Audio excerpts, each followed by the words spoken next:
এর মধ্যে তুমি কোন পথ বেছে নেবেন? তোমার হয়তো উত্তরটা অনেক সহজ মনে হচ্ছে, কিন্তু এতটাও সহজ না। একটু ভেবে দেখো, একটু বুদ্ধি খাটাও, খুঁটিনাটি পর্যবেক্ষণ করো। 90% মানুষ এখানেই ধোঁকা খেয়ে যায়। উত্তরটা তোমাকে ভিডিওর শেষে জানানো হবে। প্রশ্ন নাম্বার 2, তুমি কি এখান থেকে লুকানো কে অক্ষরটা খুঁজে বের করতে পারবে? যদি কে অক্ষরটা খুঁজে পেয়ে থাকো, তাহলে স্ক্রিনে ডাবল ট্যাপ করে দাও, যাতে আমি বুঝতে পারি তুমি সঠিক দেখেছো। প্রশ্ন নাম্বার 3, যখন তুমি শেয়ার বাটনে যাও এবং তারপর মোরে ট্যাপ করো, তখন প্রথমে কোন অ্যাপটা আসে?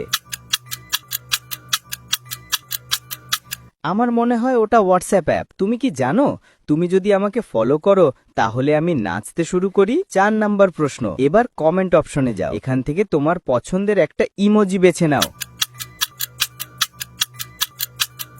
আমার মনে হয় তুমি এই ইমোজিটা বেছে নিয়েছো। আমার আন্দাজ কি সঠিক হয়েছে? 5 নাম্বার এবং শেষ প্রশ্ন, এটা একটু কঠিন হতে পারে। যাদের চোখ 99% ঠিক আছে, শুধু তারাই উত্তর দিতে পারবে। বলো তো এখানে কি লেখা আছে? যদি তুমি দেখে থাকো তাহলে কমেন্ট করে জানাও। এগুলা থেকে কোনোটিই সেফ রাস্তা নয়। তোমাকে একটা নতুন পথ বেছে নিতে হবে, মানে নৌকা। তুমিও কি এটা ভাবতেছো?